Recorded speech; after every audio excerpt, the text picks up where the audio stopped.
Good morning friends. तो चलिए शुरू करते हैं 16 जुलाई 2023 के करंट अफेयर्स को। और जो इम्पोर्टेंट क्वेश्चन होंगे उन्हें हम ट्रिक से याद करेंगे। लेकिन वीडियो शुरू करने से पहले आपका आज का जीके का क्वेश्चन है। आपको पता होगा कि यूनाइटेड नेशन में 5 परमानेंट कंट्रीज हैं, ठीक है, परमानेंट मेंबर्स हैं। तो क्वेश्चन आपसे पूछ रहा है कि इनमें से कौन सी कंट्री है जो इन 5 परमानेंट कंट्रीज में शामिल नहीं है। तो आपको यूनाइटेड नेशन के 5 परमानेंट मेंबर्स यानी कि स्थायी सदस्य पता होंगे। तो इनमें से कौन सा देश है जो इन स्थायी देशों में नहीं आता है, वो आपको बताना है। तो चलिए आप ऑप्शन देखिए, आंसर कीजिए और इसका आंसर मैं आपको कल की वीडियो में बताऊंगा। यानी कि जो क्वेश्चन होगा आज का, उसका कल बताऊंगा, और जो मैंने कल पूछा था उसका आज बताऊंगा। ठीक है, चलिए हम अपना करते हैं। चलिए फ्रेंड्स, तो हमारा पहला क्वेश्चन है, आपको बताना है कि पीएम मोदी को हाल ही में किस देश ने अपने सर्वोच्च नागरिक सम्मान से सम्मानित किया है।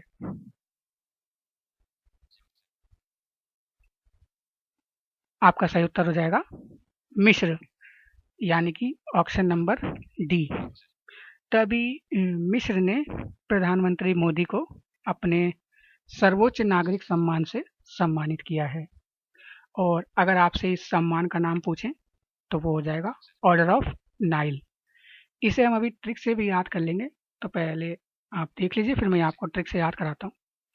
ठीक है, तो चलिए, ऑर्डर ऑफ नाइल याद है, नाम है इसका, और मिस्र देश के द्वारा दिया जाता है। तो ये आप याद रखिएगा, क्योंकि क्वेश्चन में आपसे पूछ सकता है कि मिस्र का राष्ट्रीय सम्मान कौन सा है। मिस्र को इंग्लिश में इजिप्ट कहते हैं, तो मिस्र का राष्ट्रीय सम्मान पूछ सकता है, तो उसका नाम होगा ऑर्डर ऑफ नाइल। अब हम इसे कैसे याद रखेंगे, देखिए, मिस्र से ही होकर गुजरती है नाइल रिवर, है ना। तो इसे आप याद रखिएगा, जैसे ही आप देखेंगे मिस्र, मिस्र से होकर गुजरती है नाइल रिवर, तो ऑर्डर ऑफ नाइल ऐसे आप ऑप्शन में देखेंगे तो आपको याद आ जाएगा। अच्छा, अगर ये नहीं पकड़ पाते हैं तो आप देखिए, मिस्र, मिस्र कंट्री में मिस्र जो नाम है उसमें थोड़ा थोड़ा मिश्रण सा साउंड आ रहा है ना। और मिश्रण मिश्रण हम किसका करते हैं, नाइल का, नील का, नाइल से नील हो जाएगा, नील का करते हैं। ठीक है, नील का मिश्रण किससे किस में करते हैं, पानी में करते हैं कपड़े धोने के लिए। तो ऐसे भी आप याद रख सकते हैं।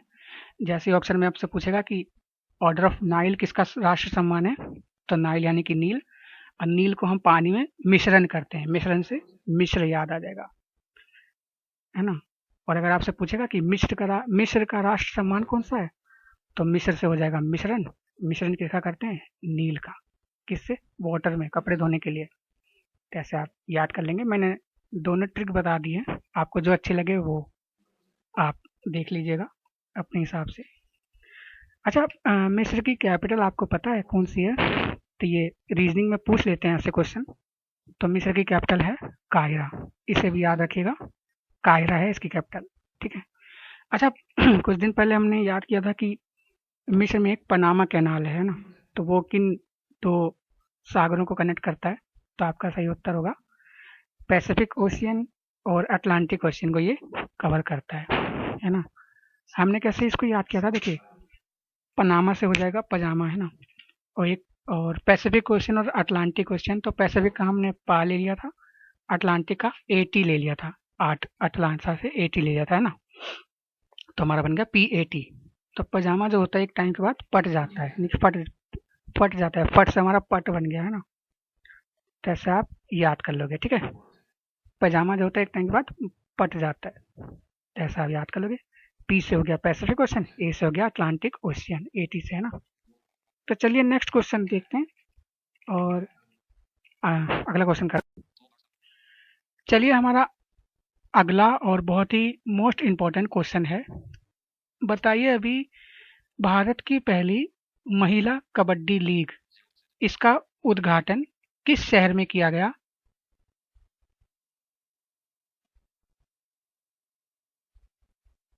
आपका सही उत्तर होगा दुबई, यानी कि ऑप्शन नंबर बी। तो अभी दुबई में ये भारत की पहली महिला कबड्डी लीग यानी कि WKL इसका उद्घाटन किया गया है। ठीक है, अब इसका उद्घाटन किया गया है तो हम इसे ट्रिक से याद करेंगे। देखिए, ये जो महिला की पहली कबड्डी लीग है ना, ये स्टार्ट की गई है पुरुष के कबड्डी लीग के बाद, है ना। तो आप ऐसे याद रखिए कि पुरुष की जो कबड्डी की टीम है उसने क्या कहा कि महिला की कबड्डी लीग को भी इम्पोर्टेंस दो भाई, है ना। तो पुरुष तो खेल ही रहे थे, तो पुरुषों ने कहा कि महिला की कबड्डी लीग को भी इम्पोर्टेंस दो भाई, है ना। तो महिला की कबड्डी लीग को इम्पोर्टेंस दो, तो उससे हो गया महिला कबड्डी लीग इम्पोर्टेंस दो भाई से हो गया दुबई, ऐसा भी याद कर लोगे, है ना। हम कहते हैं ना कि इसे भी इम्पोर्टेंट दो भाई, महिलाओं को भी इम्पोर्टेंस दो भाई, है ना। दो भाई, है ना, दो भाई से दुबई हो गया। तो आप ऐसे समझिए कि मेल्स की कबड्डी लीग तो थी ही, उसके साथ ही अब फीमेल्स की कबड्डी लीग को भी इम्पोर्टेंस दो भाई, है ना, दो भाई से दुबई हो जाएगा। कैसे आप याद रखना, हम लोग इसको रिवीजन वाली वीडियो में भी एक दो बार कर लेंगे तो ये आपको छप जाएगा, है ना। अच्छा, आपको पता है कि ये जो दुबई है ये किस कंट्री में आता है? ये UAE में आता है, ठीक है, इसे याद रखिएगा। अच्छा, अगर आपसे पूछे कि UAE यानी कि यूनाइटेड अरब अमीरात, इसकी कैपिटल क्या है? तो इसकी कैपिटल है अबू धाबी। इसको ध्यान से याद रखिएगा। हम लोग जल्दी जल्दी में ना दुबई टिक कर देते हैं और हमारा क्वेश्चन गलत हो जाता है, क्योंकि दुबई बहुत न्यूज़ में रहता है, इसलिए हमें लगता है कि दुबई है कैपिटल, जबकि कैपिटल इसकी अबू धाबी है। ठीक है, अबू धाबी है, तो इसे आप याद रखिएगा। अच्छा, ये तो कैपिटल हो गई। आपको करेंसी पता है क्या चलती है? तो यहाँ पे करेंसी चलती है UAE दिरहम, तो इसे भी याद रखिएगा। कैपिटल और करेंसी से क्वेश्चन बहुत बनते हैं और आगे भी बनते आएंगे। तो हम अपना अगला क्वेश्चन देखते हैं, इसे आप याद कर लीजिए। चलिए फ्रेंड्स, अपना अगला क्वेश्चन देखते हैं। आपको बताना है, अगला क्वेश्चन देखिए।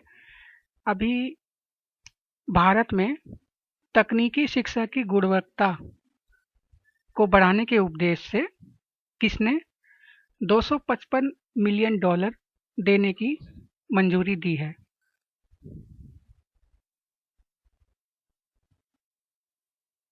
आपका सही उत्तर होगा वर्ल्ड बैंक। तो अभी वर्ल्ड बैंक ने भारत में जितने भी सरकारी संस्थान हैं उसमें तकनीकी शिक्षा के क्वालिटी को बढ़ाने के लिए $255 मिलियन ऋण यानी कि लोन देने की मंजूरी दी है। ठीक है, तो इसे आप याद रखिएगा। ये ऐसे क्वेश्चन हैं जो 100% पूछ लिए जाते हैं। ठीक है, इनको एग्जाम में इकोनॉमिक्स में काउंट कर लेते हैं या फिर फाइनेंशियल अवेयरनेस में काउंट कर लिया जाता है। अब ये इंपॉर्टेंट है तो हम तो भाई इसे ट्रिक से याद करेंगे, है ना, क्योंकि हमें तो एक भी क्वेश्चन नहीं छोड़ना है। देखिए, $255 मिलियन दे रहा है ना, और किसको दे रहा है? भारत को। तो इतने ज़्यादा पैसे कौन दे पाएगा? कोई बैंक ही दे पाएगा। ठीक है, जिसके पास इतने पैसे होंगे तो कोई बैंक ही दे पाएगा। तो कौन सा बैंक दे पाएगा? कोई बैंक ही दे पाएगा। ठीक है, और क्योंकि ये देशों को पैसा दे रहा है, जैसे भारत को हो गया, ऐसे कहीं ना कहीं ये पाकिस्तान को देता है ना, और कंट्रीज को भी देता है। तो क्योंकि ये देशों को दे रहा है तो ये वर्ल्ड लेवल की बात हो गई, है ना, अंतरराष्ट्रीय लेवल की बात हो गई, वर्ल्ड लेवल की बात हो गई। तो कोई ऐसा ही बैंक होगा जो वर्ल्ड लेवल पे होगा, है ना, तो वही दे पाएगा। तो वर्ल्ड लेवल पे कौन सा बैंक है? वर्ल्ड बैंक है।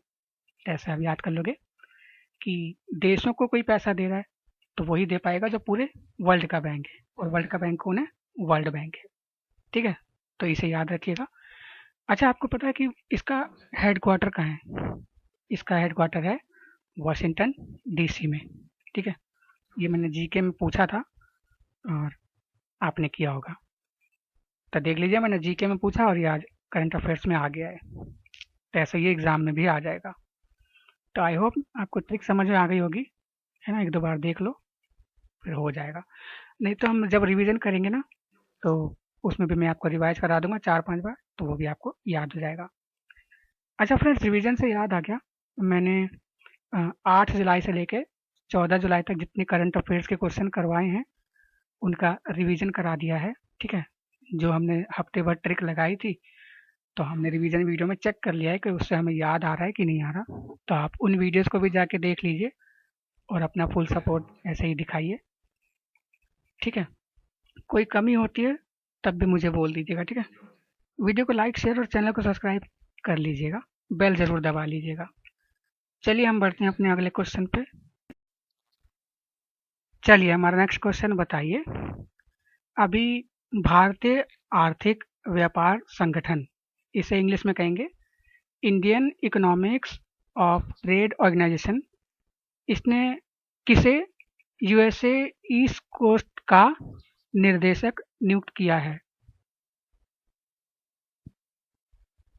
आपका सही उत्तर होगा न्यूट्रल रोंगटा, यानी कि ऑप्शन नंबर ए। तो अभी भारतीय आर्थिक व्यापार संगठन, इंग्लिश में इसे कहेंगे Indian economics of trade and organization, इसने न्यूट्रल रोंगटा को यूएसए ईस्ट कोस्ट का निर्देशक नियुक्त किया है। ठीक है, नियुक्त किया है। अच्छा, आपसे कुछ क्वेश्चन पूछे देखे, जैसे कि आपको कोई भी चीज़ हिंदी में है उसे इंग्लिश में कन्वर्ट करना हो तो बहुत इजीली कैसे करोगे? देखो, जैसे इस क्वेश्चन में ये है कि भारतीय आर्थिक व्यापार संगठन, इसको इंग्लिश में कैसे बनाओगे? देखिए, भारतीय से हो गया इंडियन, आर्थिक से हो जाएगा इकोनॉमिक्स, व्यापार से हो जाएगा ट्रेड, और संगठन से हो जाएगा ना, संगठन से हो जाएगा ऑर्गेनाइजेशन।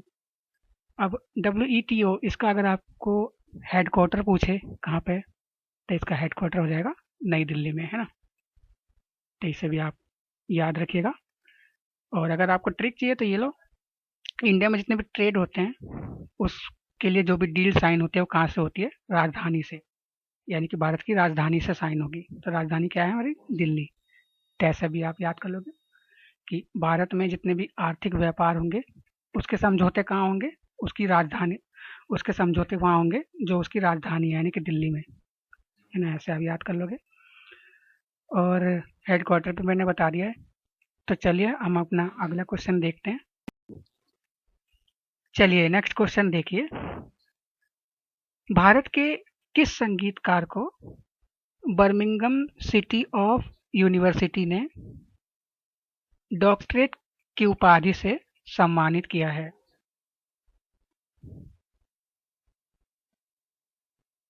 आपका सही उत्तर होगा ऑप्शन नंबर सी, यानी कि शंकर महादेवन। तो अभी शंकर महादेवन को बर्मिंघम सिटी ऑफ यूनिवर्सिटी ने इन्होंने डॉक्टरेट की उपाधि दी है। ठीक है, ये भारत के संगीतकार हैं, गायक हैं मतलब। ठीक है, तो इन्हें आप याद रखिएगा। अब इसे हम ट्रिक से याद करेंगे। देखिए, डॉक्टरेट की उपाधि दी है ना, तो डॉक्टरेट से हो गया डॉक्टर, और डॉक्टर को हम किसकी तरह मानते हैं? भगवान की तरह पूजते हैं ना। आपने सुना होगा कि डॉक्टरों को भगवान का दूसरा रूप कहा जाता है। तो अपने ऑप्शन में ऐसा नाम देखिए आप जिसमें उनका नाम में भी सरने, मतलब नाम में भी भगवान है और सरनेम में भी भगवान है, यानी कि पूरा का पूरा नाम ही भगवान का है। तो क्या है? शंकर महादेवन। शंकर भी शंकर भगवान होते हैं और महादेवन यानी कि महादेव भी शंकर भगवान को ही कहते हैं। तो ऐसा आप याद कर लेंगे कि डॉक्टरेट की उपाधि दी है और डॉक्टर को हम भगवान के रूप में पूजते हैं। तो ऑप्शन से कोई ऐसा नाम देखो जिसमें पूरे के पूरे भगवान है, तो शंकर महादेवन, ऐसे आप याद कर लेंगे। ठीक है, आई होप इसको याद करने में कोई प्रॉब्लम नहीं होगी। नेक्स्ट क्वेश्चन देखते हैं। तो चलिए फ्रेंड्स, हम लोग अपना कल का जीके का क्वेश्चन देख लेते हैं और उसके बाद सेशन को ख़त्म करते हैं। तो क्वेश्चन देखिए, मैंने कल आपसे पूछा था कि BCCI यानी कि board of cricket control in India, इसकी स्थापना कब हुई है? तो आपका सही उत्तर होगा 1928, यानी कि 1928। ये इस बार MTS में पूछा हुआ क्वेश्चन है, तो आप इसे याद रखिएगा 1928, यानी कि ऑप्शन नंबर सी। ठीक है, तो इसे आप याद रखिएगा। तो चलिए फ्रेंड्स, आज के लिए इतना ही। वीडियो को प्लीज़ लाइक करके शेयर कर दीजिएगा। चैनल को सब्सक्राइब करके मेरे बेल आइकन को दबा लीजिएगा। बेल नहीं दबाएंगे तो आपको नोटिफिकेशन नहीं आएगा, ठीक है, इसलिए बेल दबाना ज़रूरी है। तो चलिए, आज के लिए इतना ही। अपना इम्पोर्टेंट टाइम मुझे देने के लिए बहुत बहुत धन्यवाद।